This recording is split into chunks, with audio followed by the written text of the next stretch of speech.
Bismillahirrahmanirrahim. Assalamualaikum warahmatullahi wabarakatuh. Innal hamdalillah nahmaduhu wa nasta'inuhu wa nastaghfiruhu wa natubu ilaihi wa na'udzu billahi min syururi anfusina wa min sayyiati a'malina. May yahdihillahu fala mudilla lahu wa may yudlil fala hadiyalah. Wa asyhadu an la ilaha illallah wahdahu la syarika lah wa asyhadu anna Muhammadan abduhu wa rasuluhu la nabiyya ba'dah. Ya ayyuhalladzina amanu taqullaha haqqa tuqatih wa la tamutunna illa wa antum muslimun. Ya ayyuhan nasu taqu rabbakumul ladzi khalaqakum min nafsin wahidah wa khalaqa minha zawjaha wa batha minhuma rijalan katsiran wa nisaa'a wattaqullaha alladzi tasaaluna bihi wal arham innallaha kana 'alaikum raqiba. Ya ayyuhalladzina amanu taqullaha wa qulu qawlan sadida yuslih lakum a'malakum wa yaghfir lakum dhunubakum wa may yuti'illaha wa rasulahu faqad faza fawzan 'azima amma ba'd fa inna asdaqal hadithi kitabullah wa khairal huda huda Muhammadin sallallahu alaihi wasallam wa syarral umuri muhdatsatuha wa kullu muhdatsatin bid'ah wa kullu bid'atin dhalalah wa kullu dhalalatin finnar. Hadirin dan hadirat yang dirahmati oleh Allah Subhanahu wa taala, alhamdulillah puji dan syukur kita panjatkan kepada Allah atas segala limpahan karunia yang terus-menerus Allah berikan kepada kita. Salawat dan salam semoga tercurahkan selalu kepada junjungan kita Nabi Muhammad sallallahu alaihi wasallam dan juga kepada keluarganya serta seluruh sahabat beliau tanpa terkecuali. Pada kesempatan kali ini kita akan bahas tentang keutamaan 10 terakhir bulan Ramadan. Alhamdulillah ya, 20 hari telah kita lewatkan dan sungguhnya 20 hari itu semuanya masih muqaddimah ya. Intinya adalah 10 hari terakhir yang Nabi SAW mensikapi 10 hari terakhir berbeda dengan 20 hari sebelumnya. Kenapa? Karena di 10 hari terakhir ada Lailatul Qadar. Yang Nabi SAW dan para sahabat mencari Lailatul Qadar. Oleh karenanya dalam hadis disebutkan kana Nabi SAW kana yajtahid fi ashr al-awakhir ma la yajtahid fi ghairiha. Adalah Nabi SAW beliau bersungguh-sungguh beribadah di 10 hari terakhir bulan Ramadan tidak seperti di hari-hari yang lain. Jadi hari ini adalah hari yang spesial bagi Nabi SAW, makanya beliau berijtihad bersungguh-sungguh tidak sebagaimana hari-hari yang lain. Kemudian juga dalam hadis yang lain kana idza dakhala al-ashr shadda mi'zarahu wa ahya lailahu wa aiqadha ahlahu. Adalah Nabi SAW kalau sudah masuk 10 hari terakhir, maka beliau shadda mi'zarahu, beliau kencengkan ikatan sarungnya. Ini ada yang mengatakan kinayah bahwasanya Rasulullah SAW bersiap-siap bersungguh-sungguh. Ada yang mengatakan Nabi SAW tidak menggauli istrinya, ya, sehingga disebut dengan kinayah beliau mengencangkan tali sarungnya. Dan Nabi memang tidak menggauli istrinya karena beliau sedang i'tikaf. Kata Allah Subhanahu wa taala, "Wala tubashiruhunna wa antum 'akifuna fil masajid." Dan janganlah kalian menggauli istri-istri kalian sementara kalian sedang i'tikaf di masjid-masjid. Kemudian syadda mi'zarahu, kemudian ahya lailahu, dan Nabi SAW menghidupkan malamnya. Ini ada khilaf di kalangan para ulama. Apakah maksudnya Nabi SAW begadang full, tidak tidur sama sekali? Ataukah Nabi SAW tidur hanya sedikit? Ya. Sebagian ulama mengatakan Nabi tidak tidur sama sekali, berbeda dengan 20 hari sebelumnya Nabi tidur dan bangun, tidur dan bangun. Tapi untuk 10 hari terakhir tatkala Nabi i'tikaf, Nabi tidak tidur sama sekali, begadang untuk beribadah kepada Allah.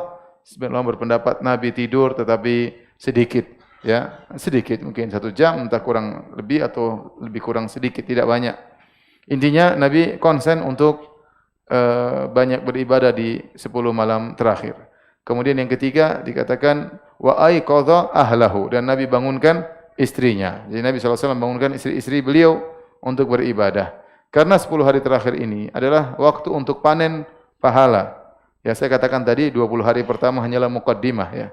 Ini sekarang kita masuk intinya 10 hari terakhir.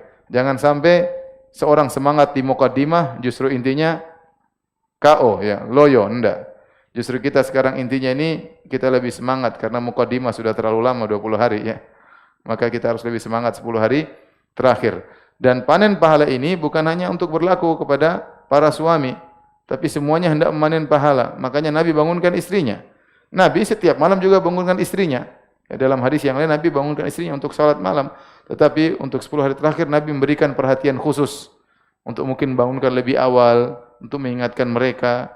Sehingga kita harus ingatkan keluarga kita bahwasanya yang mencari pahala bukan cuma kita sebagai suami, istri juga semangat, anak-anak juga dikasih semangat, kasih motivasi, bukan cuma suami. Jangan istri bilang, "Mas, kamu bagian iktikaf, aku bagian kirim makanan." Ya, kirim makanan tapi juga di rumah harus baca Al-Qur'an. Di rumah juga harus banyak baca doa, ya. Karena ini tugas bersama kita di akhirat kelak. Ya, susah kita berharap kepada suami kita, berharap sama istri kita, berharap sama anak kita. Masing-masing bersandar kepada amalnya sendiri-sendiri.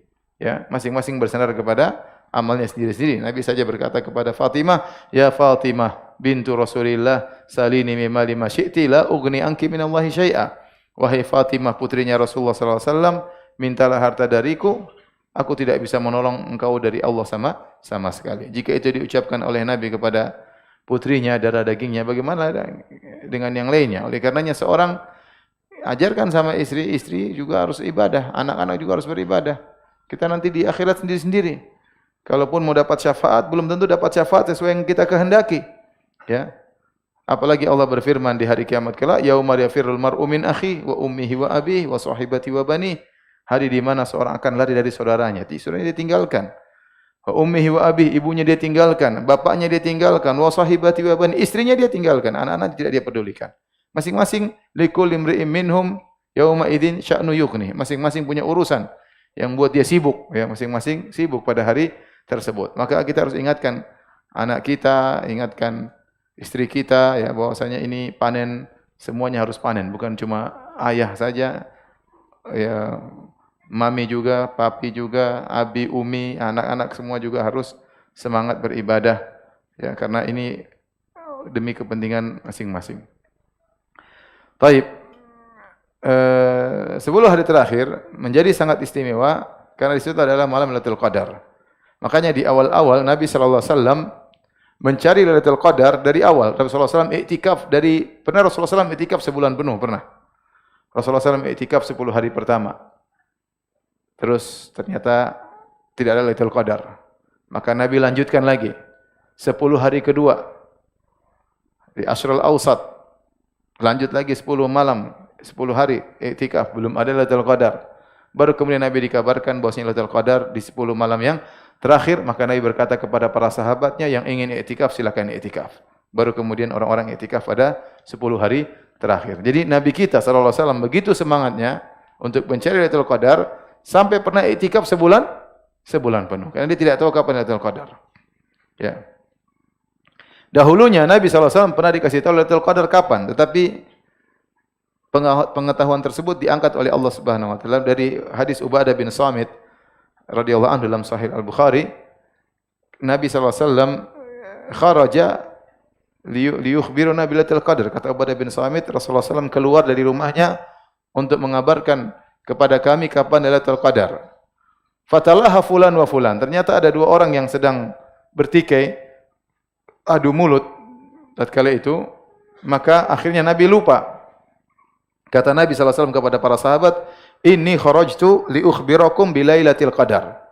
Aku tadi keluar ingin mengabarkan kepada kalian kapan Lailatul Qadar. Wa innahu talaha fulan wa fulan. Namun akhirnya si fulan dan si fulan bertengkar. Farufi'at, akhirnya ilmu tentang Lailatul Qadar diangkat dariku. Ya, aku dilupakan oleh Allah Subhanahu wa taala. Wa asa an yakuna khairan lakum, bisa jadi lebih baik bagi kalian. Kata Nabi sallallahu alaihi wasallam, "Iltamisuha fil ashril awakhir fil witr." Ya, barang siapa yang ingin cari Lailatul Qadar maka carilah di 10 malam terakhir, terutama di malam-malam ganjil, di malam-malam ganjil.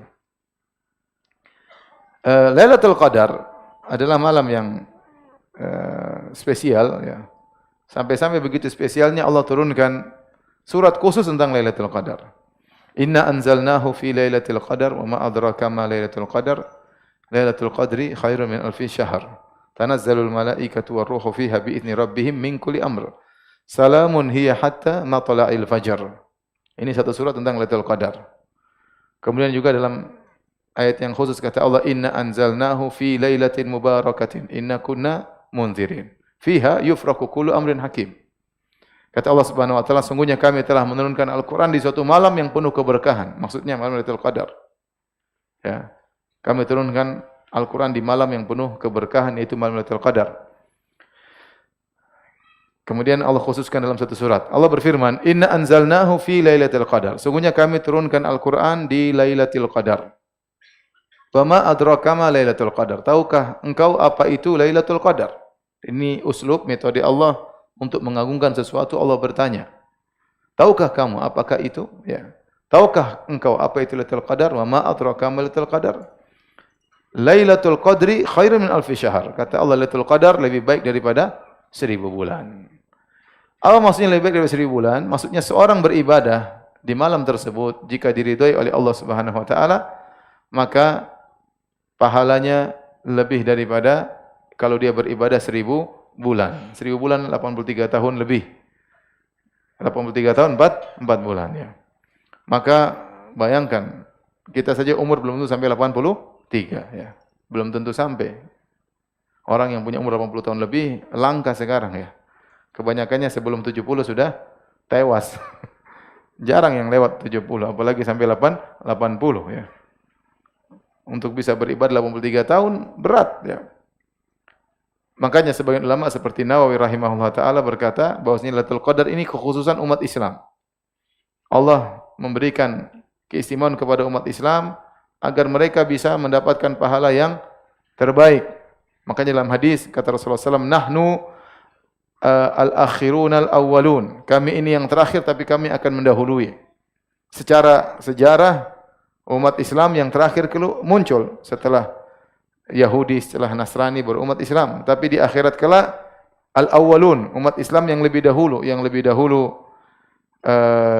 dihisab, yang lebih dahulu di mizan, yang lebih dahulu lewat sirat, yang lebih dahulu masuk surga. Kenapa? Karena umat Islam diberi kemuliaan. Di antara cara Allah memuliakan umat ini adalah dengan Allah berikan Lailatul Qadar. Karena umat Islam umurnya pendek, kata Nabi sallallahu alaihi wasallam, "Amaru ummati baina sittin ila sab'in wa aqalla man yajuzu dzalik." Umur umatku antara 60 sampai 70 dan hanya sedikit yang melewati 70 tahun. Sementara umat-umat terdahulu umur mereka ada yang sampai ratusan, ada yang sampai zamannya Nabi Nuh sampai 1000 tahun ya. Sehingga waktu mereka untuk beribadah banyak, sementara umat Islam waktu ibadahnya tidak banyak. Oleh karenanya Allah kasih bonus, setiap tahun mereka bisa beribadah, satu malam saja mereka beribadah, nilainya seperti lebih, bukan seperti ya, tapi lebih dari 83 tahun 4 bulan. Dan ini adalah keistimewaan yang luar biasa, sungguh merugi orang yang melewatkannya ya. Maka Rasulullah SAW pernah berkata, "Inna hadza syahr qad hadarakum." Sungguhnya bulan Ramadan telah tiba di hadapan kalian. Ya. Wa inna fihi lailatan khairan min alfi syahr, dan sungguhnya di bulan tersebut satu malam yang lebih baik daripada 1000 bulan. Wa man hurimaha faqad hurimal khaira kullahu. Barang siapa terhalangi dari beribadah di malam tersebut, sungguh dia terhalangi dari segala kebaikan. Kata Nabi sallallahu alaihi wasallam. Artinya orang yang tidak dapat Lailatul Qadar itu orang sial. Orang-orang yang benar-benar malang. Kenapa malang? Karena subhanallah ente ibadah sedikit seperti 83 tahun. Saatnya seorang berpacu, cuma kita enggak bilang 10 hari, saya cuma bilang berpaculah 5 hari. Malam 21, malam 23, malam 25, malam 27, malam 9. Cuma 5 hari. Ya. Cuma 5 hari antum bersungguh-sungguh. Ya, kalau bisa 10 hari itu yang terbaik, kalau tidak bisa, malam-malam ganjil. Iltamisuha fil ashr awakhir fil witr. Carilah Lailatul Qadar di 10 malam terakhir di malam-malam ganjil, kata Nabi sallallahu alaihi wasallam. Makanya kata Nabi sallallahu alaihi wasallam, "Wa man hurimaha faqad hurimal khaira kullahu." Barang siapa yang tidak diberi taufik oleh Allah untuk beribadah di malam Lailatul Qadar, sungguh dia telah dihalangi dari segala kebaikan, kata Nabi sallallahu alaihi wasallam. Lihatlah bagaimana Nabi semangat sampai pernah iktikaf sebulan penuh gara-gara mencari Lailatul Qadar. Gara-gara mencari Lailatul Qadar. Jadi kata Allah Subhanahu wa taala, "Lailatul Qadri khairun min alfi syahr." Lailatul Qadar lebih baik daripada 1000 bulan. Saya sering ingatkan agar kita semangat ya. Coba dihitung ulang ya. Satu malam malam ini berapa jam? Azan maghrib jam berapa? 6 kurang? 6 kurang berapa? 3. Enggak bisa dimajukan lagi. Taruhlah jam 6. Taruhlah jam 6. Azan subuh jam berapa? Setengah 5. 6 sampai setengah 5 berapa jam? 10 setengah ya? Hah? 10 setengah lah. 11 ya? 11 setengah. Taruhlah 11 setengah. Taruhlah 12 jam. Taruhlah malam ini 12 jam.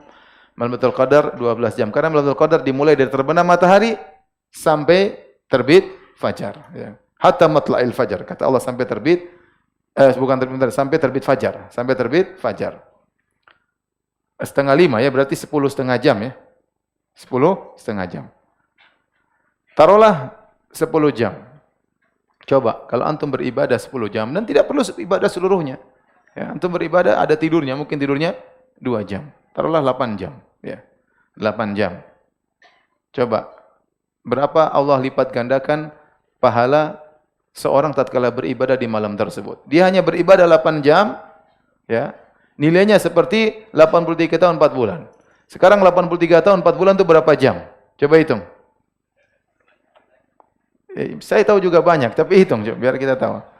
Caranya 83 tahun 4 bulannya buang aja. 83 tahun, 83 kali 360 kali 24. Coba. Antum enggak mau hitung, saya hitung sendiri deh. Hah? Tunggu dulu, 83 kali 365 sudah? Kali 24 bagi 8. 90.000. Tuh, 90.000 kali lipat. 90.000 kali lipat. Jadi antum kalau ibadah 1 jam sama dengan 90.000 jam. Semangat atau tidak?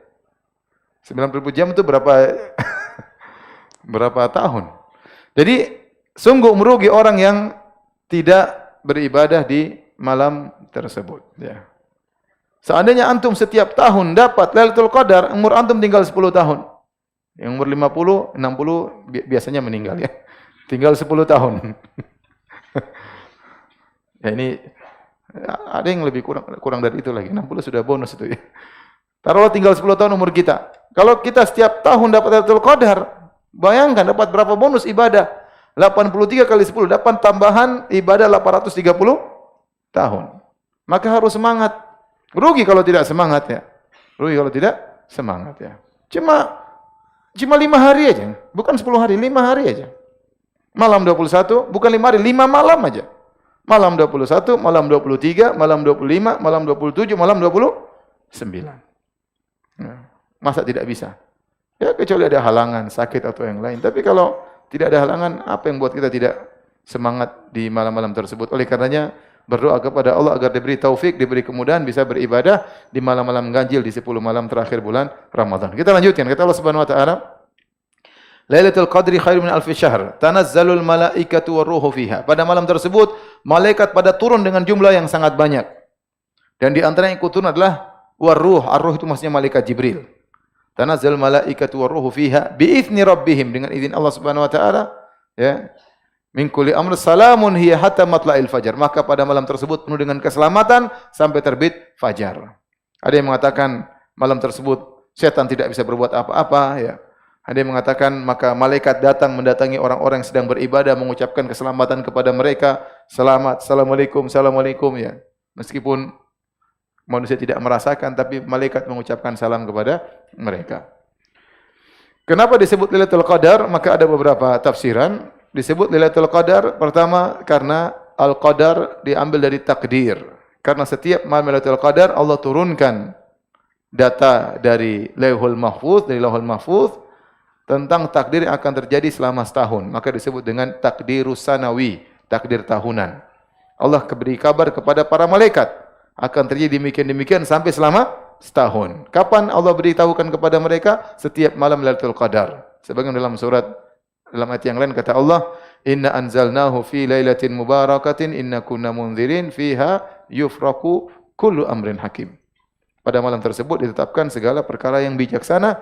Allah beritahukan kepada malaikat tentang takdir selama setahun yang Allah ambil dari Lauhil Mahfuz. maka disebut dengan Lailatul Qadar, yaitu malam takdir tahunan. Yang kedua disebut dengan Lailatul Qadar, Al-Qadar diambil dari kata Al-Qadar yang artinya sempit. Ya, seperti firman Allah Subhanahu wa taala, liyunfik dzu sa'atin min sa'atihi wa man qudira alaihi rizquhu. Hendaknya seorang suami memberi infak kepada istrinya sesuai dengan kemampuannya. Kalau dia kaya, ya beri kemudahan pada istrinya. Tetapi wa man qudira alaihi rizquhu, barang siapa disempitkan rizkinya, falyunfik mimma atahullah, maka dia berinfak sesuai dengan kemampuannya. Wa amma idza mabtalahu faqadara alaihi rizqahu, dalam surat Al-Fajr, adapun seorang hamba jika disempitkan rezekinya oleh Allah, fayaqulu rabbi ahanan, maka dia berkata Allah telah menghinakan aku. Kalla, sekali tidak. Hamba kafir ini menyangka ukuran pemuliaan dengan harta yang banyak. Kalau harta banyak dimuliakan, harta sedikit berarti dihinakan. Kata Allah, kalla, sekali-sekali tidak. Pemuliaan Allah bukan dengan harta, tapi masalah iman seorang. Ya. Jadi Al-Qadar artinya sempit. Kenapa malam Lailatul Qadar dikatakan sempit?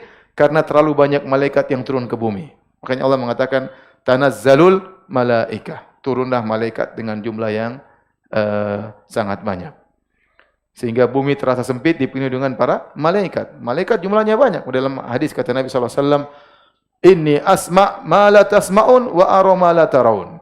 Sungguhnya aku mendengar apa yang kalian tidak dengar dan aku melihat apa yang kalian tidak lihat. At-tatis sama'. Sungguhnya langit berbunyi krek, wa huqqalah anta'id, ada bunyi terasa berat, ya. Dan Nabi dengar dan kita tidak dengar. Dan memang pantas langit untuk terdengar suara tersebut. Kenapa? Ma min mawdi'i arba'i asabi' illa wa fihi malakun sajid wa malakun raki' sajin wa wadhi'un jabhatahu. Karena setiap 4 jari di langit ada malaikat yang sujud, ada malaikat yang ruku, ada malaikat. Langit ini isinya apa? Malaikat banyak sekali. Banyak sekali. Nah, kalau mereka turun ke bumi, full.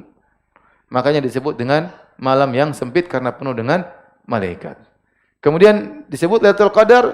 Al-Qadar artinya asyaraf. Lailatul Qadar ay lailatun dzatus syaraf. Malam yang penuh kemuliaan. Malam yang penuh dengan kemuliaan. Kenapa dikatakan malam mulia? Karena beribadah di malam tersebut nilainya lebih dari 83 tahun 4 bulan, lebih daripada 1000 bulan. Dan ini adalah keutamaan yang luar biasa. Nah, kapan Lailatul Qadar? Kapan Lailatul Qadar? Tadi sudah kita jelaskan. Nabi pun tidak tahu. Nabi sebenarnya tahu, tapi ada 2 orang bertengkar. Kata Nabi, inni kharajtu li ukhbirakum bil Lailatul Qadar. Saya tadi keluar ingin kabarkan kepada kalian kapan Lailatul Qadar. Wa innahu talaha fulan wa fulan. Tapi si fulan bertengkar, farufiat, maka diangkat ilmuku tentang Lailatul Qadar. Wa asa an yakuna khairul lakum, semoga lebih baik bagi kalian.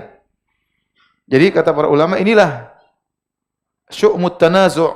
Ini adalah akibat buruk dari pertikaian pertengkaran. Ada 2 orang bertengkar, akhirnya mendatangkan, ya, keberkahan diangkat oleh Allah Subhanahu wa taala. Akhirnya ilmu tentang Lailatul Qadar diangkat.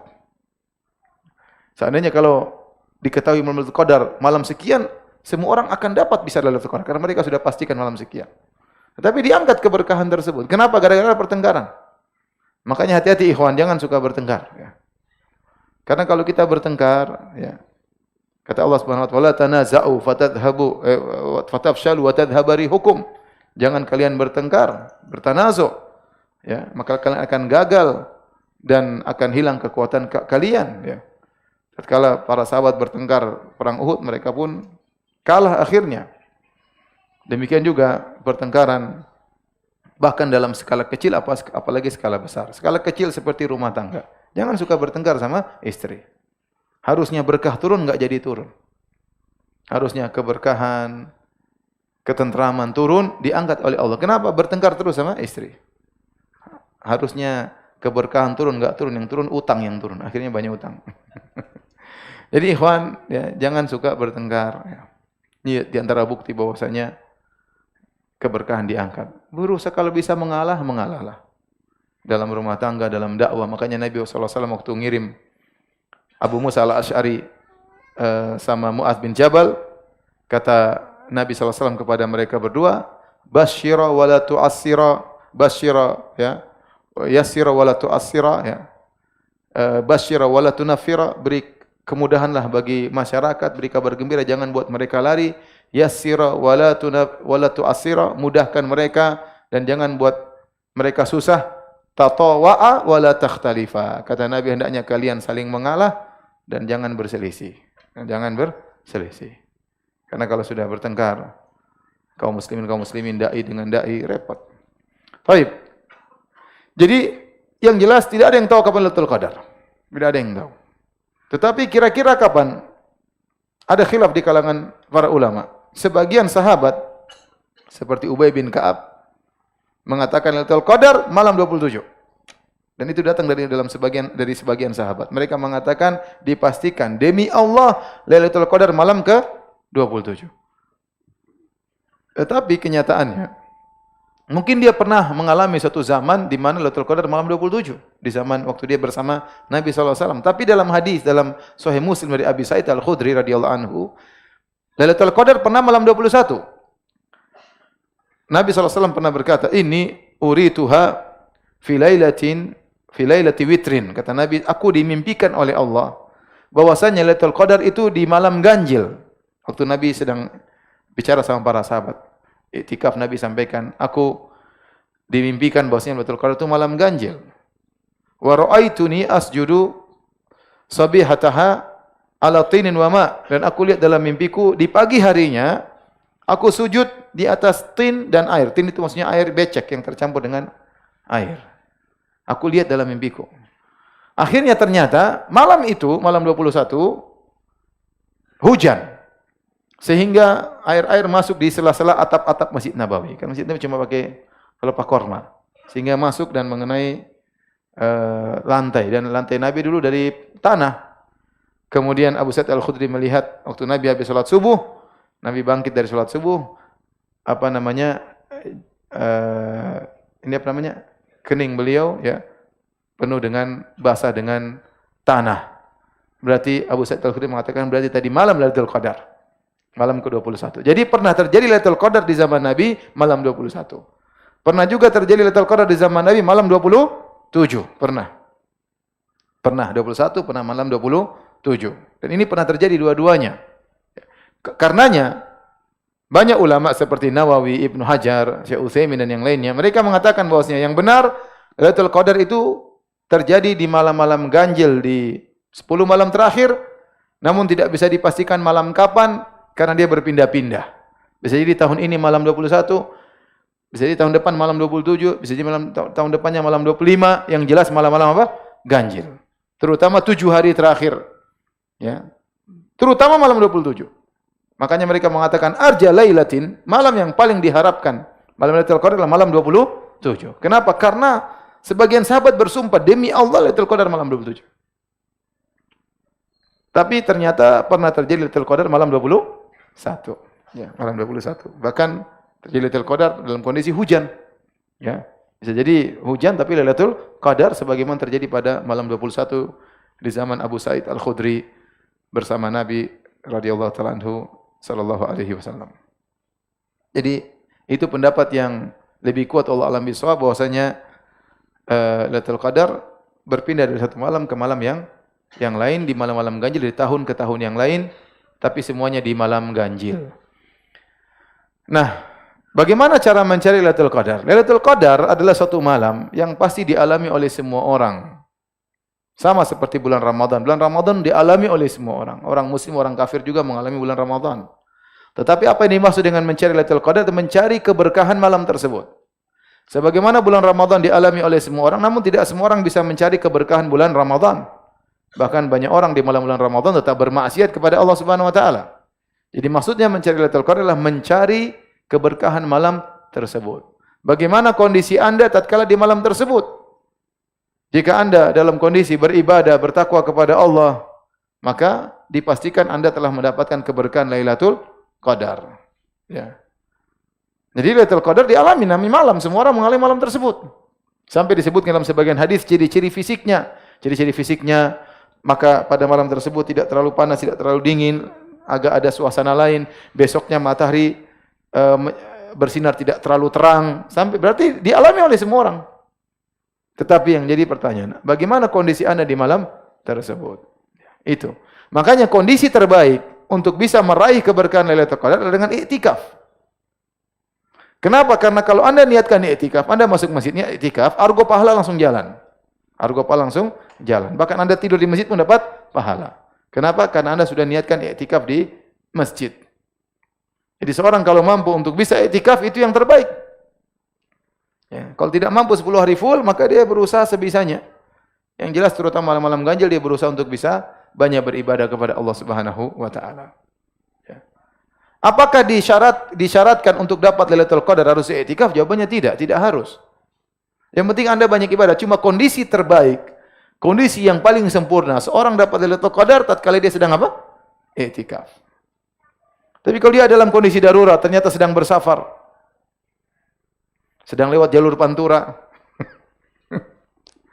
ya sudah, dia berusaha banyak zikir situ, banyak baca Quran, dia begadang, dia mungkin nggak bisa sholat malam. Ya. Kalau dia bisa sholat sambil nyetir boleh, ya. Boleh. Dan itu boleh dalam Islam, terutama tatkala sedang apa? Safar. Nabi SAW dulu sering sholat dalam kondisi naik onta. Dia berjalan sesuai dengan kemana arah onta itu. Terserah onta mau ke kiri, ke kanan, ke timur, ke barat, selatan. Terserah. Bagaimana perhatian ini? Salaf. Demikian juga Ibnu Umar dahulu juga demikian. Dia sholat dengan sholat di atas onta. Oleh karenanya tidak mengapa antum sholat sambil apa? Nyetir. Saya pernah naik mobil sama orang yang sedang sholat. Dan orang sedang sholat itu nyetir. Jadi waktu saya di Mekah, kita ada mau ceramah ba'da subuh. Maka seorang syekh jemput saya, dia naik mobil. Dia jemput saya, terus waktu saya sudah tunggu di depan asrama, dia bel, tapi dia nggak turun. Saya lihat, ini syekh kok lagi sholat ini. Akhirnya saya turun, saya naik mobil, terus dia jalan. Allahu Akbar, jalan. Allahu Akbar. Aduh, ngeri juga ini. Tapi dia sambil sholat, sambil nyetir ini menuju masjid, dia sambil apa? Sholat malam, waduh. Dan alhamdulillah sampai kita di masjid dengan kondisi selamat ya. Itu mungkin di Saudi nggak terlalu ramai, tapi kalau di sini gawat. Saya sambil rukuknya sambil ini. Tapi dia mata tetap ke depan ya, karena harus ngelihat. Kalau nggak ngelihat apa? Nabrak.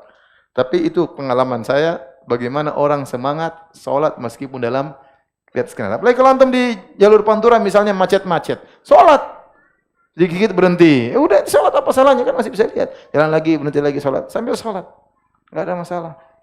Kalau nggak ada air tayamum nggak ada masalah. Antum kan di malam Lailatul Qadar, malam-malam ganjil. Ya, kalau nggak udah capek ya dengar ceramah, pokoknya malam itu ya jangan sia-siakan. Jangan sampai satu detik pun lewat yang sia-sia. Maka tidak disyaratkan seorang mendapatkan Lailatul Qadar dengan iktikaf, tidak syarat. Tetapi kalau dia bisa iktikaf itu kondisi yang paling sempurna, itu yang terbaik. Ya, itu yang terbaik. Hadirin hadirat yang dirahmati Allah Subhanahu wa taala, maka kita perlu menjelaskan sedikit tentang masalah iktikaf ya. Jadi iktikaf ya adalah ibadah yang sangat mulia yang Nabi SAW memberi perhatian terhadap iktikaf ya. Bahkan Nabi SAW pernah tidak iktikaf karena ada kesibukan di bulan Ramadan, Nabi qadha di bulan Syawal. Nabi qadha di bulan apa? Syawal. Jadi itu ibadah yang Nabi perhatikan sampai Nabi tidak sempat pun Nabi qadha di bulan yang lain. Oleh karenanya kita umat Islam ya, berusaha menghidupkan sunnah ini. Alhamdulillah, suatu kegembiraan saya lihat di akhir-akhir tahun sekarang, iktikaf di mana-mana. Zaman dahulu enggak. Zaman dahulu orang masih jarang yang ngaji, masih barang ilmu kurang berkembang, sehingga masjid jarang iktikaf. Tapi sekarang masjid-masjid rata-rata apa? Ada iktikaf, alhamdulillah. Ini suatu kegembiraan bagi kita ya, umat Islam di tanah air ya. Adapun hakikat iktikaf, sebagaimana perkataan Ibn Rajab Al-Hambali dalam kitabnya Lataiful Ma'arif, qat'ul alaik anil khalaik wal ittisalu bil khaliq, adalah memutuskan segala hubungan dengan makhluk dan sambung hubungan dengan Allah Subhanahu wa taala. Kalau kita sedang iktikaf, maka kita konsen untuk beribadah kepada Allah Subhanahu wa taala. Sebisa mungkin jangan lihat medsos. Sebisa mungkin tidak punya grup. Kita boleh pegang HP keperluan secukupnya saja. Hubungi istri, ya. Hubungi kerabat, ya. Hubungi panitia, seperlunya saja. Tapi jangan sampai kita nongkrong browsing macam-macam. Itu merusak hakikat apa? Iktikaf. Kalau bisa konsen, sebagaimana firman Allah, wa tabattal ilaihi tabtila. Yaitu putuskan segala hubungan dan konsen kepada Allah Subhanahu wa taala. Ini Allah sebut tentang salat malam dalam surat Al-Muzammil, kata Allah Subhanahu wa taala, ya ayyuhal muzammil qumil laila illa qalila nisfahu aw inqus minhu qalila aw zid 'alaihi wa ratil qur'ana tartila inna sanulqi 'alaika qawlan tsaqila inna nasyi'atal laili ashaddu wa aqwamu qila inna laka fin nahari sabhan tawila wadhkur isma rabbika wa tabattal ilaihi tabtila. Allah jelaskan tentang adab salat malam. Di antaranya wa tabattal ilaihi tabtila, konsenlah engkau tatkala salat malam. Maka tidak benar orang salat malam, lagi lihat berita lagi. Antum juga jangan gitu, habis tarawih, imam lagi 2 rakaat selesai, lihat berita lagi, browsing. Gimana mau antum tabatul? Bagaimana mau konsen? Lihat berita, gimana? Antum salat Allahu Akbar, pikiran sudah ke berita tersebut. Kalau salat malam yang khusus. Habis salat malam bolehlah antum buka HP. Ya. Nah, kalau iktikaf jangan suka lihat dunia, karena memang itu hakikat iktikaf, kita sedang putuskan hubungan dengan dunia. Kalau ada perkara yang mendesak, bolehlah. Ada kejadian yang mengerikan yang perlu kita doakan saudara-saudara kita, ya itu mungkinlah. Tetapi jangan kita browsing sembarangan, ya. Karena itu merusak hakikat apa? Iktikaf. Dari situ, tatkala iktikaf bukan tempat untuk ngobrol sana ke sini. Jangan kita iktikaf kemudian kumpul rame-rame, kemudian ngobrol, ya. Mungkin kalau pas makan oke lah untuk menghilangkan kebosanan, menghilangkan kejemuan. Tapi jangan ngobrol terus. Jangan ngobrol terus, ya. Kemudian janji sama kawan-kawan, bilang istri mau bawa kopi ya, istri mau bawa teh ya, istri mau bawa gorengan, kamu tahu isi ya, kamu pisang molen ya. Kemudian bawa semua ke masjid. Habis tarawih kumpul, ayo kumpul makan. Ini warung kopi pindah ke masjid tarbiyah ya. Iktikaf bukan begitu. Kita ada waktunya makan, tidak dilarang. Makan, kita ngobrol sebentar, menghilangkan kejemuan, bercanda sedikit. Tapi jangan banyak-banyak. Setelah itu masing-masing sibuk. Kapan kita berkhulwat kepada Allah Subhanahu wa taala? Dulu Nabi SAW waktu iktikaf dia bikin kemah-kemahan. Supaya apa? Supaya dia tidak terganggu dengan yang lainnya. Padahal Nabi sudah super khusyuk. Siapa yang mau nyanyi khusyuknya Nabi? Itu pun Nabi masih bikin apa? Semacam kemah-kemahan. Ya. Khiba atau kubba, ya, untuk agar dia bisa konsen. Agar dia bisa konsen. Nabi SAW masuk di malam hari, kemudian dia baru masuk di tempat mu'takafnya habis salat subuh di hari ke-21. Habis salat subuh mulai Nabi masuk. Jadi malam ini muqaddimah, malam 21 langsung Nabi masuk di tempat kemah tadi yang Nabi bikin. Jadi intinya para hadirin Allah Subhanahu wa taala, inilah hakikat iktikaf, ya. Karena saya ingin sampaikan bahwasanya kita ini lebih banyak sendirian daripada bersama orang lain, ya. Kapan kalau kita sudah masuk alam barzah, kita akan sendirian. Kita di dunia ditemani oleh anak istri, ditemani oleh kawan-kawan, ya. Ya, berapa tahun sih? Tapi nanti kalau kita masuk alam barzah, kita bisa ratusan tahun dalam alam barzah, bisa ribuan tahun. Tidak ada yang menemani kita. Oleh karenanya sungguh bahagia orang yang biasa berkhulwat dengan Allah, dia merasa bahagia sendirian dengan Allah. Maka dia akan mudah menjalani alam barzahnya. Di antara latihan kita agar bisa bahagia tatkala sendirian, latih bahagia sendiri, ya, di antaranya dengan iktikaf. Kita latih diri kita merasa enjoy dengan baca Quran sendiri. Kita latih diri kita merasa enjoy dengan baca buku tafsir sendiri. Kita latih berdoa sendiri, ya. Masing-masing sibuk sendiri-sendiri, ya. Habis sholat malam sudah sendiri, ya. Latih diri kita agar kita biasa berkhulwat dengan Allah Subhanahu wa taala. Oleh karena saya ingatkan jangan sampai kita sedang iktikaf kemudian sibuk dengan dunia. Sebagian orang iktikaf kemudian peralatan kantornya dia bawa ke masjid. Masya Allah. Tawar-menawar juga di masjid. Berapa? Naikkan dikit, kurang dikit di masjid. Lagi iktikaf. Tidak boleh. Tidak boleh. Sedangkan tidak sedang iktikaf saja enggak boleh kita jual-jualan di masjid, tawar-menawar di masjid, apalagi sedang apa? Iktikaf. Maka sejauh mana kita putuskan hubungan dengan orang lain? Ya. Sudah, matikan HP, grup-grup kalau bisa silent kan, kalau bisa keluar, ya sudah, konsen kita beribadah. Tidak usah juga bilang sama orang saya sedang iktikaf, enggak perlu. Enggak perlu tulis di status sedang iktikaf, enggak usah. Biar itu amal soleh kita ya. Jadi ini hakikat daripada iktikaf. Ya. Apa fikih yang berkaitan dengan iktikaf? Iktikaf ada khilaf di kalangan para ulama, ada beberapa pendapat. Ada yang mengatakan, yang pendapat khilaf paling kuat 4 pendapat. Pendapat pertama mengatakan iktikaf tidak boleh kecuali hanya harus 10 hari komplit, enggak boleh kurang. Kata mereka, kenapa? Karena Nabi dan para sahabatnya tidak pernah iktikaf setengah-setengah. Mereka iktikaf selalu apa? Komplit. 10 hari. Tidak ada sejarah Nabi iktikaf 9 hari, 7 hari, 8 hari. Mereka berdalil dengan kondisi Nabi selalu iktikaf 10 hari. Maka sebenarnya mengatakan iktikaf harus 10 hari.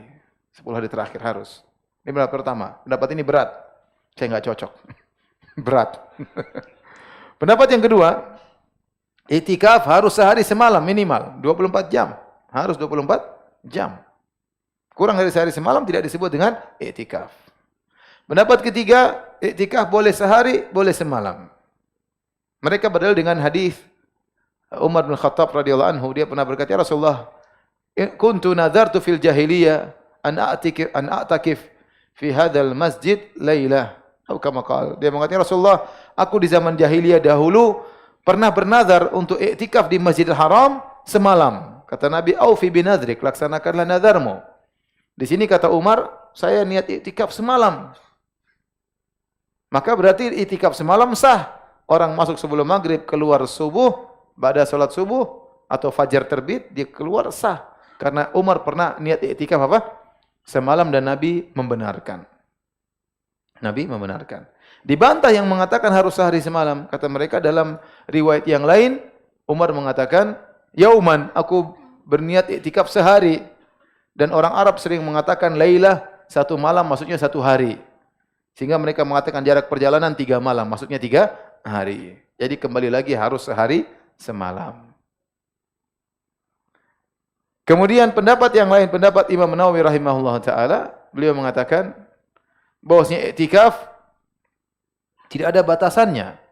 Jadi kita dalam usul fikih, ya, untuk menentukan satu batasan definisi harus kembali kepada definisi syariat. Kalau syariat memberi batasan, seperti Nabi bilang namanya iktikaf itu sekian sampai sekian. Contoh seperti Allah menjelaskan namanya puasa itu dari terbit fajar sampai terbenam matahari. Sehingga kita tahu syariat yang membatasi. Namanya puasa dari sekian-sekian. Ternyata dalam iktikaf tidak ada. Nabi tidak pernah mengatakan iktikaf dari sekian sampai sekian, enggak ada. Maka timbullah khilaf. Adapun Nabi iktikaf 10 hari, yaitu Nabi mencontohkan yang terbaik. Bukan berarti tidak boleh kurang dari apa? 10 hari.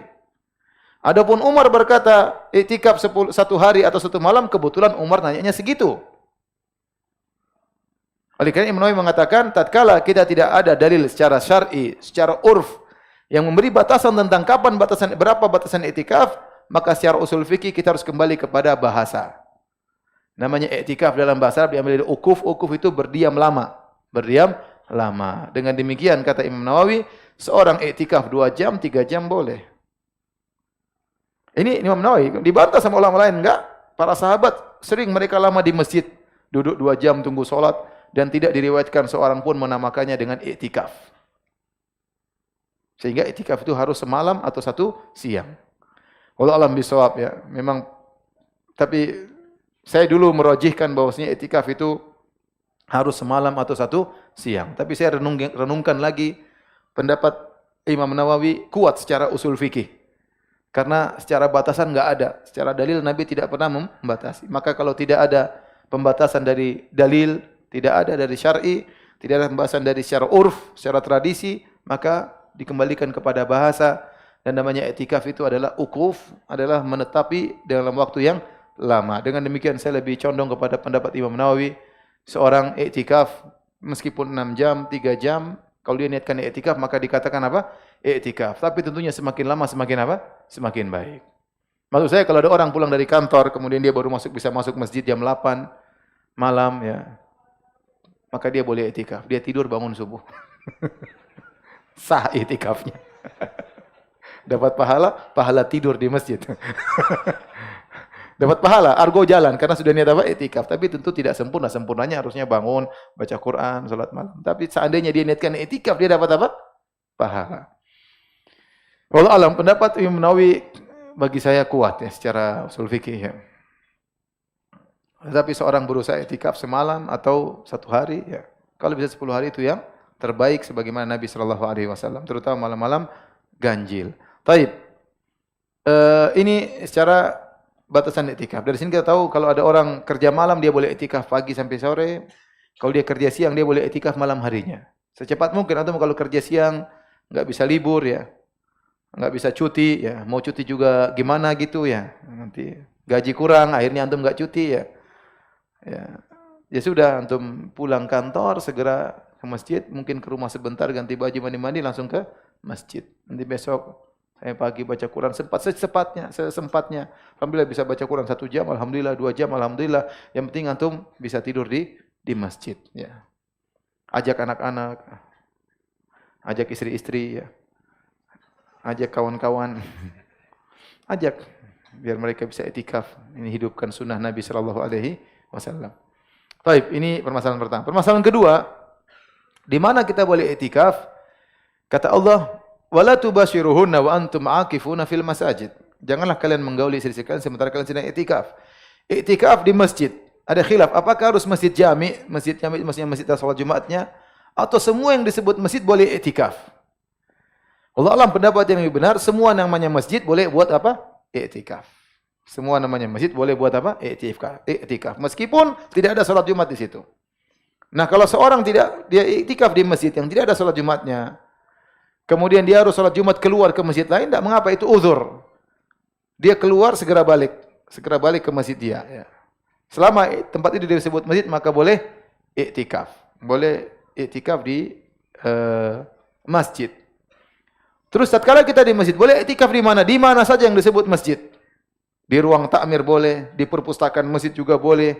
Selama di masjid, yang terbaik tentunya di ruang salat, itu yang terbaik. Tapi tidak harus, selama dia masih masjid, di luar situ boleh. Ya. Antum mungkin bawa, enggak ada yang iktikaf di luar, ente bawa tenda, bawa AC sendiri, aman dah. Boleh di situ, itu masih areal masjid di luar. Ya, boleh di tempat imam, boleh di mana aja boleh. Yang penting areal apa? Masjid. Perpustakaan masjid juga boleh. Ya, yang terbaik adalah di tempat salat karena Nabi iktikafnya di tempat apa? Salat. Tetapi semua yang namanya daerah masjid boleh. Karena Allah umum kata Allah fil masajid, di masjid. Allah tidak mengatakan bagian ininya, maka seluruh areal masjid boleh buat apa? Iktikaf. Ini. Bagaimana kalau iktikaf di rumah? Tidak boleh. Iktikaf di rumah. Ustaz, bagaimana dengan wanita? Wanita ada khilaf. Jumhur ulama mengatakan wanita kalau mau iktikaf harus di masjid. Adapun mazhab Hanafiyah mengatakan wanita boleh iktikaf di musalla rumahnya. Maksudnya apa? Di rumah dia ada tempat, bukan tidak mesti bentuk musalla, tapi di situ tempat dia selalu salat di situ. Ada ruang khusus dia selalu salat di situ. Ini menunjukkan bahwasanya dianjurkan kalau kita punya rumah ada tempat kita salat di situ. Wanita salatnya di situ ya. Nah, dia boleh nongkrong di situ, iktikaf di tempat musallanya. Ini pendapat mazhab Hanafiyah. Ya. Nanti akan kita bahas lagi tatkala kita bahas tentang iktikafnya wanita. Tapi kita lanjutkan. Ini berkaitan dengan masalah iktikaf harus di masjid. Jadi di mana saja, mau masjid di mall, namanya masjid di mana saja silakan iktikaf. Kemudian yang berikutnya, apa yang membatalkan iktikaf? Iktikaf batal kalau seorang menggauli istrinya, jelas batal. Allah mengatakan wala tubashiruhunna wa antum aqifuna fil masajid. Jangan kalian menggauli istri kalian sementara kalian dalam kondisi apa? Iktikaf. Tidak boleh menggauli istri. Jangan juga mencembui istri, ya. Ya jangan. Tidak usahlah, ini lagi konsen iktikaf, tidak usah juga merayu-rayu apa? Istri. Ya. Baik dengan perkataan, perbuatan jangan, ya. Jangan goda istri, ya. Kita sedang apa? Iktikaf, konsen untuk beribadah kepada Allah Subhanahu wa taala. Yang kedua, meninggalkan masjid tanpa alasan syar'i. meninggalkan masjid tanpa alasan syar'i, maka itu membatalkan i'tikaf. Seorang keluar dari pagar masjid tanpa ada alasan syar'i, ya, tanpa ada kondisi darurat, maka i'tikafnya batal. Dia harus niat ulang. Nabi SAW sedang i'tikaf, maka Nabi kalau mau sisir rambut, Aisyah tidak i'tikaf, Nabi keluarkan kepalanya karena pintu Nabi gabung dengan dinding masjid. Atau jendela rumah Nabi gabung dengan masjid, maka Nabi keluarkan kepalanya keluar dari masjid, disisir oleh Aisyah radhiyallahu anha. Jadi kalau kita keluar pagar masjid, selama tangan kita masih dalam masjid, berarti belum batal ya. Kalau keluar semua, batal.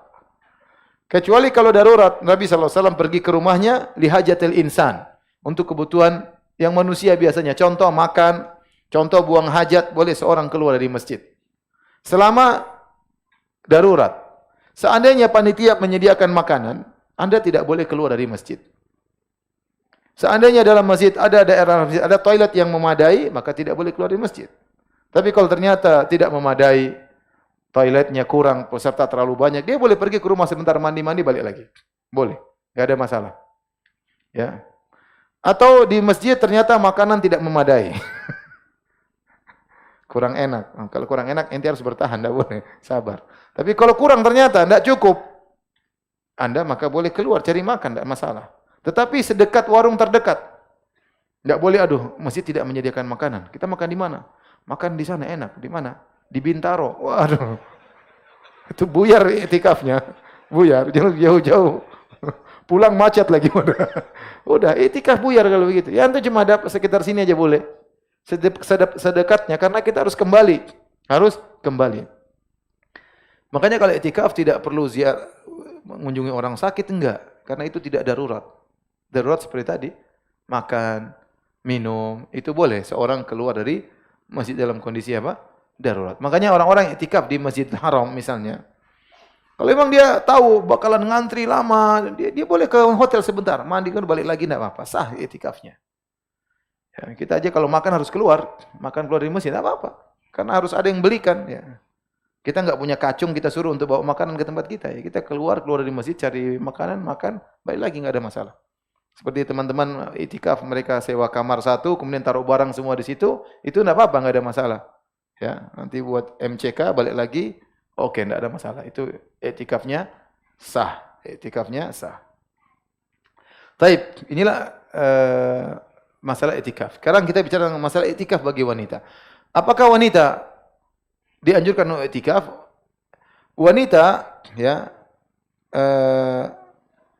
hukum asal wanita dengan laki-laki sama.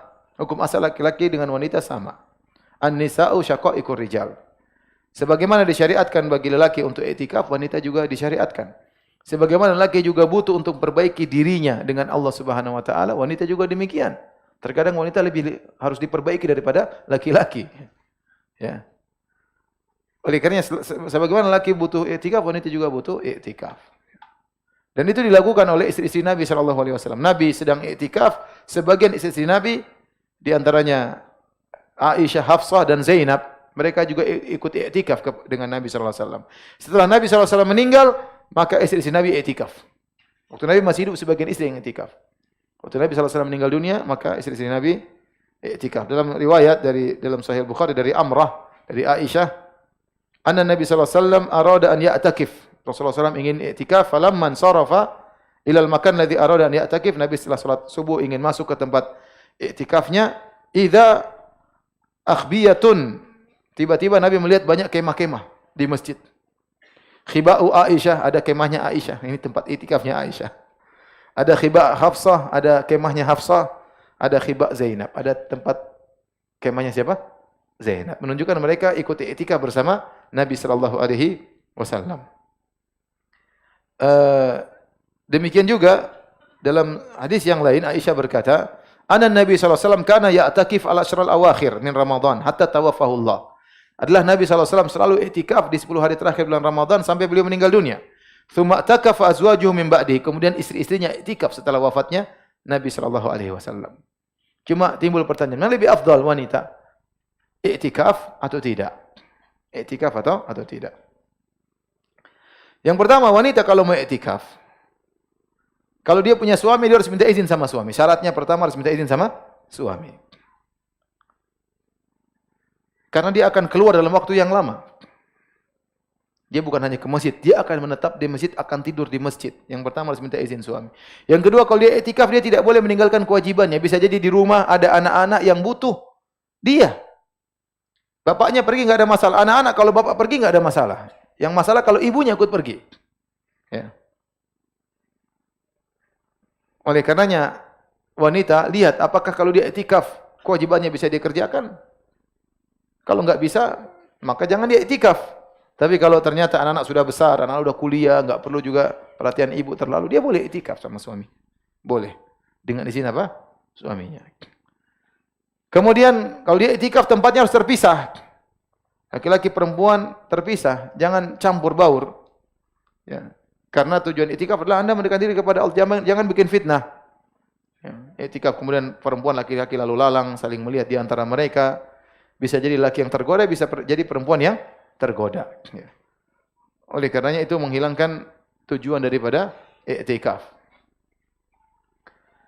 Dan sebagian ulama mengatakan di zaman sekarang ini, ya, kalau memang kondisi fitnah tidak bisa dihindari, lebih baik di rumah. Lebih baik mana di rumah. Dari situ maka mazhab Hanafi mengatakan wanita boleh i'tikaf di rumahnya, di musholanya. Ini pendapat mazhab Hanafi.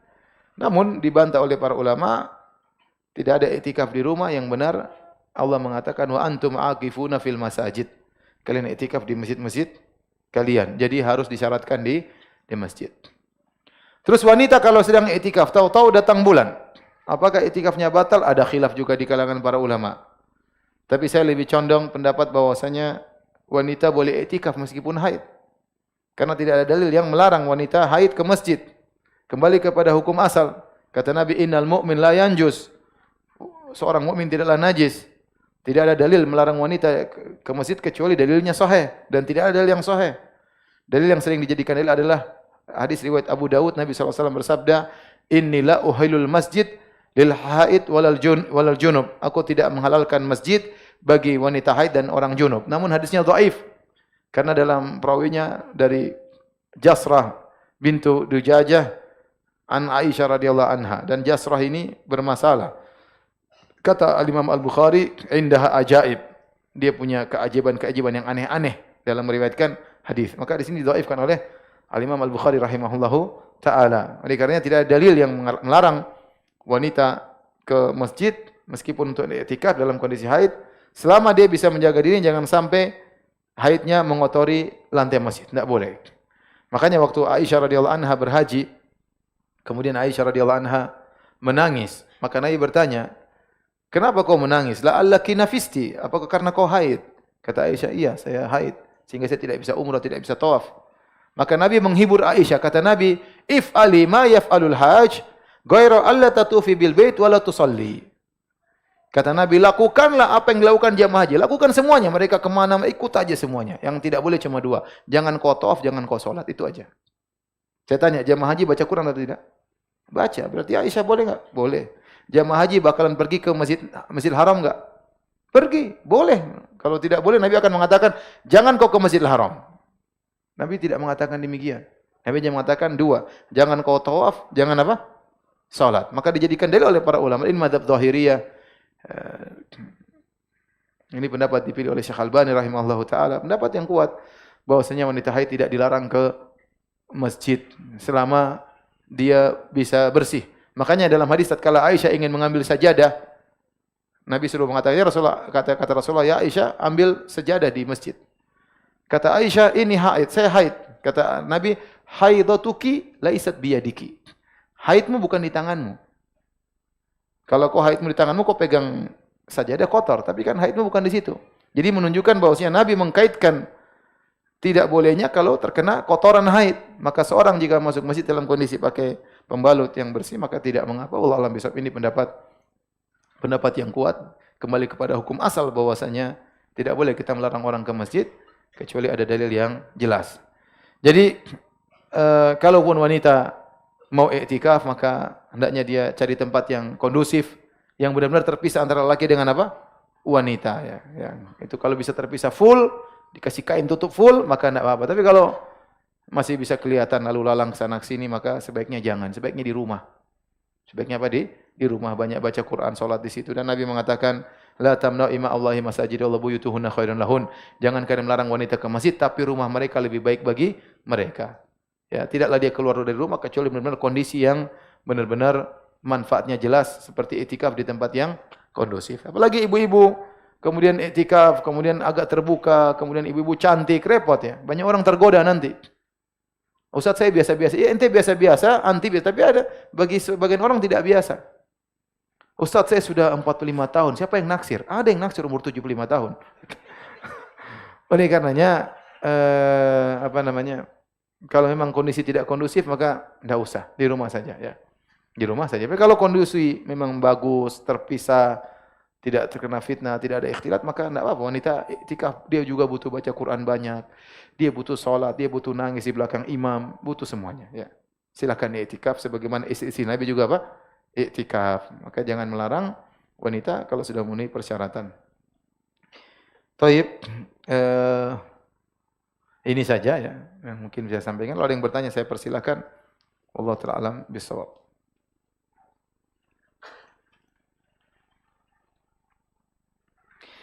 Ustaz tadi dikatakan boleh sholat sambil nyetir. Apakah hal tersebut untuk sholat sunnah saja atau boleh untuk sholat wajib juga?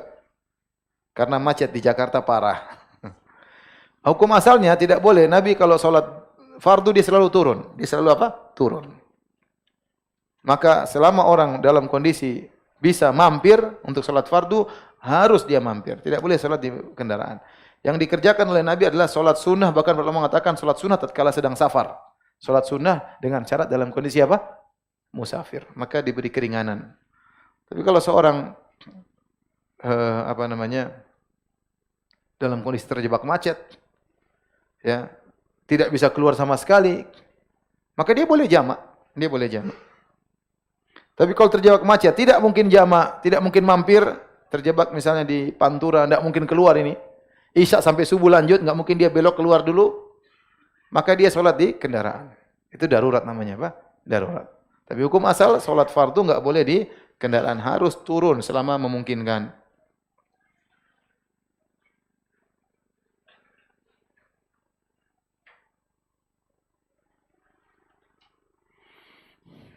Apakah doa di waktu sujud boleh menggunakan bahasa Indonesia? Bolehkah mulut bergerak atau hanya dalam hati? Ini khilaf di kalangan ulama, tapi yang benar bahwasanya boleh seorang berdoa setelah dia mengucapkan subhana rabbil a'la bihamdi subhana rabbil a'la subhana rabbil a'la, dia boleh berdoa dengan bahasa Indonesia, enggak ada masalah. Dan dia ucapkan, ya dia ucapkan dengan bisik-bisik tentunya. Ustaz, siapakah yang berhak mendapatkan malam Lailatul Qadar? Semua orang berhak. Bukan cuma ustaz saja yang berhak ya. Semua berhak. Yang penting dia tatkala malam Lailatul Qadar dalam kondisi banyak beribadah kepada Allah. Kalau seorang tidak bisa meninggalkan usahanya, kalau dia tidak berdagang anaknya bakalan kelaparan, ya darurat, ya dia sambil berdagang sambil berzikir. Berzikir kepada Allah. Tapi kalau dia bisa libur, malam-malam ganjil libur, berusaha libur. Berusaha libur. Dia kerja keras malah hari genap agar malam ganjil dia bisa iktikaf atau bisa ibadah lebih baik.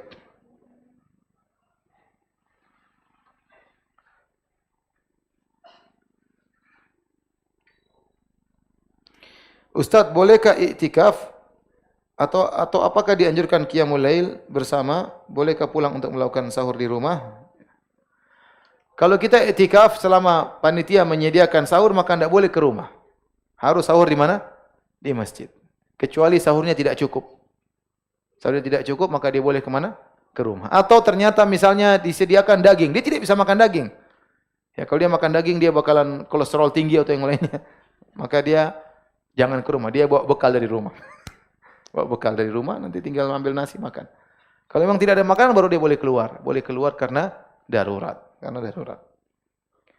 Ustaz, bagaimana kita mengisi malam-malam iktikaf? Yang terbaik, ini dikatakan tidak, apakah dianjurkan sholat malam bersama? Sangat dianjurkan. Di antara ibadah yang sangat agung di malam-malam Lailatul Qadar adalah baca Al-Quran. Dan di antara baca Al-Quran terbaik adalah baca Al-Quran dalam sholat. Dalam apa? Salat. Oleh karenanya para salaf dahulu, mereka kalau sudah 10 malam terakhir salatnya tambah banyak. Sa'id bin Jubair rahimahullahu taala seorang tabi'in, kata sang perawi, kana yusalli bina khamsa tarwihat. Beliau kalau imami kami 5 kali tarwih, 5 kali tarwih, 5 kali istirahat, berarti 5 kali 4, 20 rakaat di 20 hari pertama. Wa idza dakhala al-'ashar, kalau sudah masuk 10 malam terakhir, shalla bina sab'a tarwihat, maka dia salat 28 rakaat. Karena ini dipraktekkan di Al-Haramain di Mekah dan Madinah. Kalau sudah 10 hari terakhir mereka salat 2 ronde. Ronde pertama 20 rakaat, ronde kedua 13 rakaat. Yang pertama 2 jam, yang kedua 2 jam seperempat. Ya. Lumayan 4 jam itu sudah lumayan. InsyaAllah Allah ridho, mudah-mudahan 4 jam capek lumayan berdiri. Oleh karenanya kalau bisa dihidupkan salat malam itu bagus ya. Kalau enggak bisa masing-masing salat sendiri, enggak ada masalah. Ya, masing-masing salat sendiri, yang penting jangan banyak tidur ya. Tidur boleh, tapi sekedarnya bangun kemudian minum kopi supaya apa? Segar ya. Taib, ada lagi yang bertanya? Kalau tidak ada maka sampai sini saja kajian kita. Demikian saja. Subhanallah wa bihamdik, asyhadu an la ilaha illa anta, astaghfiruka wa atubu ilaik. Assalamualaikum warahmatullahi wabarakatuh.